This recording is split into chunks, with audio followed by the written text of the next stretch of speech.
اعوذ باللہ من الشیطان الرجیم بسم اللہ الرحمن الرحیم السلام علیکم اللہم صلی علی محمد وبارک وسلم صلی اللہ علیہ۔ بچوں کی تربیت کے سلسلے کا ایک اور موضوع ذہن میں آیا ہے، تو میں نے سوچا کہ یہ بھی دوست احباب سے ذرا سانجھی کر لیں۔ مقابلے کی فضا بہت ہے آج کل۔ کوئی ایک بچہ اگر کچھ اچھا کر دیتا ہے تو باقی بچوں کو ریفرنس دیا جاتا ہے کہ وہ دیکھو وہ تمہارا بھائی ہے، تم کیوں نہیں کر سکتے۔ دو چیزیں اس میں، مقابلے کی فضا ضرور کریں لیکن موٹیویٹ اس طرح سے کریں، ان کے جذبات کو مجروح نہ ہونے دیں، بلکہ اس طرح سے الفاظ ادا کریں کہ وہ بچہ اپنے بڑوں کے دوسرے بچوں کی عادات کو اپنانے کی کوشش کرے۔ لیکن ہوتا کیا ہے آج کل، والدین جو ہے نا بچوں میں مقابلے بازی شروع کروا دیتے ہیں کہ اس نے یہ کر دیا، اس نے وہ کر دیا، تم نہیں کر سکتے اور تم کر ہی نہیں سکتے۔ اور بچہ جب اس میں آ جاتا ہے نا، اس میں منفی جذبات آنا شروع ہوتے ہیں۔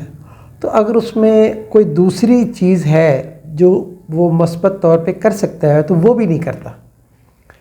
ہر بچے کی اپنی اپنی کیپیبلٹی ہوتی ہے، اس کی اپروچ ہوتی ہے، اس نے کچھ اور طریقے سے سوچنا ہوتا ہے۔ کوئی ہر بندہ اگر ہر بچہ ایک جیسا ہو جائے تو یا تو سارے ڈاکٹر بن جائیں یا انجینئر بن جائیں، تو دوسرے جو ایریاز ہیں وہ اس میں کون جائے گا؟ ایسا نہیں ہوتا۔ ہر بچے میں اگر کسی ایک چیز میں کمی ہے تو وہ دوسری چیز میں زیادہ تیز ہوگا۔ والدین کا یہ کام ہے کہ اس کو دیکھیں کہ یہ بچہ کیا کر سکتا ہے، آیا یہ اس چیز میں اچھا پڑھائی میں آپ اس کو دیکھیں کہ اس کا جو خاص کر کے چھوٹی کلاس سے تو خیر سب کو بچوں کو وہ ایک ہی چیز پڑھنی پڑتی ہے، لیکن بڑی کلاس میں جا کے جب انتخاب کرنا پڑتا ہے تو آپ بچوں کا رجحان دیکھیں۔ بچوں کا رجحان دیکھنے کے بعد آپ فیصلہ کرنا زیادہ آسان ہو جائے گا۔ پہلے آپ اس کو جو ہے نا بالکل کھلے دل و دماغ کے ساتھ، بالکل بغیر کسی اور صرف ٹارگٹ دینا کہ تم نے یہ بننا ہے، تو آپ اس کو بہتر کرنے کی کوشش کریں گے نا تو وہ بچے اچھا پرفارم کریں گے۔ مجھے یاد ہے کہ میرے ایک دوست تھے، کسی یونیورسٹی میں پڑھاتے تھے، تو وہ ایک اسٹوڈنٹ ہے، وہ کسی اور چیز میں پڑھنا چاہ رہا تھا لیکن اس کے والد کو شوق تھا کسی اور چیز کا، تو وہ پہلے ٹاپ تھا اپنے کالج میں آیا، لیکن جب یونیورسٹی میں آیا تو وہ کہتے جی کہ وہ سارے سبجیکٹس میں فیل ہو گیا، کیونکہ وہ توجہ ہی نہیں کر رہا تھا، اس کا شوق ہی نہیں تھا۔ جب شوق نہیں تھا، بالکل اس کے اپوزٹ اس کو سبجیکٹ دے دیا کہ تم نے یہی پڑھنا ہے، تو اس میں جو وہ کچھ بھی نہیں کر سکا یا وہ کرنا نہیں چاہتا تھا، تو آخر اس نے وہ سیمیسٹر ختم کر کے چلا گیا۔ پتہ نہیں اس کے بعد اس کے والد نے اس کے ساتھ کیا کیا ہوگا، کیونکہ والد کا تو خواب ٹوٹ گیا۔ بچوں کے ذریعے سے اپنے خوابوں کو پورا کرنے کی کوشش نہ کریں، کیونکہ اگر ہم لوگ وہ نہیں کر سکیں تو ضروری نہیں کہ جو ہماری خواہشات تھی وہ بچے پورے کریں گے۔ بچوں کو دیکھیں، دونوں کے وہ کون سی چیزیں اس میں مثبت ہیں اس میں لے کے جائیں، اور بچوں کی آپس میں مقابلہ بازی اس حالت میں نہ کروائیں کہ وہ کر رہے ہیں اور تم نہیں کر رہے ہو، بلکہ اس کو اور طریقے سے لیں کہ دیکھو وہ بھی تو تمہارا بھائی ہے، اگر وہ کر سکتا ہے تو تم بھی کر سکتے ہو، وہ تمہاری بہن ہے، اس نے یہ کر دیا تم بھی کر سکتے ہو۔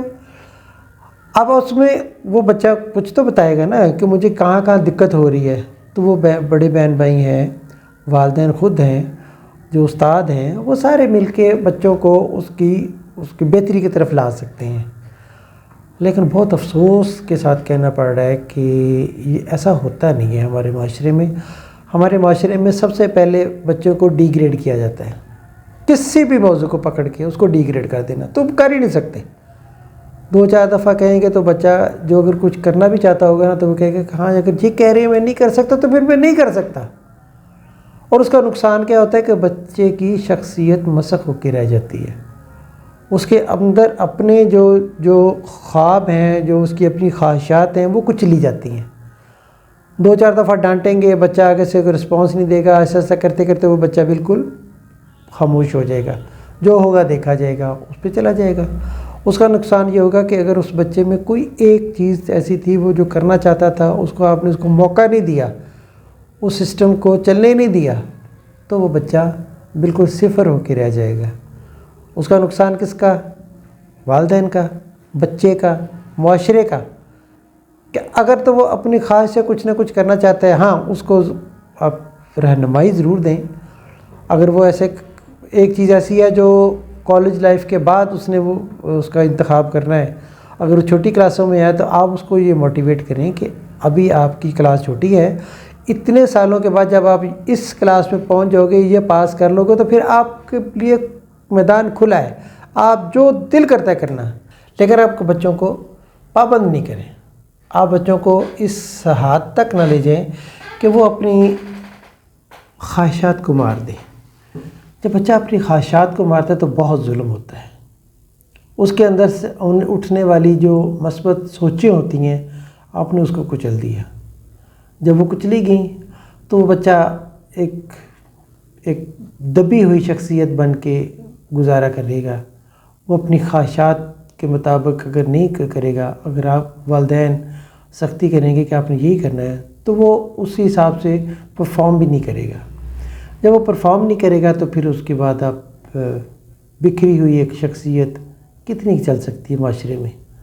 کوشش کریں کہ بچوں کو ساتھ لے کے چلیں، ان کو دیکھیں۔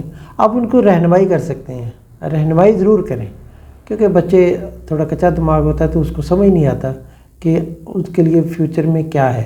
لیکن اگر اس کی چیز میں کچھ بہتری ہے، آپ اس کی خواہش کو اپنے تجربے کے ساتھ پالش کر کے اس کو بہتر ایک آپشن دے دیں، اور آپ اپنے بچوں کو اس کے ساتھ لے کے چلیں۔ اسے دیکھنا کہ آپ کے بچے زیادہ بہتر پرفارم کریں گے، بہتر نتائج دیں گے، اور اس کا والدین کو بھی فائدہ ہے، بچے کو بھی فائدہ ہے، معاشرے کو بھی فائدہ ہے۔ ورنہ بکھری ہوئی شخصیتیں ادھر ادھر باہر پھر رہی ہیں۔ امید ہے کہ آج اور اب سے بچوں کے ساتھ سختی نہیں کی جائے گی۔ سب لوگ اپنے بچوں کو موقع دیں گے کہ وہ کیا کرنا چاہتے ہیں اور کیا بننا چاہتے ہیں۔ انشاءاللہ بہت اچھا ہوگا، آپ کے لیے بھی اور بچوں کے لیے بھی، اور ملک و قوم کے لیے بھی۔ اس کے ساتھ اجازت دیجیے۔ اللہ حافظ۔ پاکستان زندہ باد۔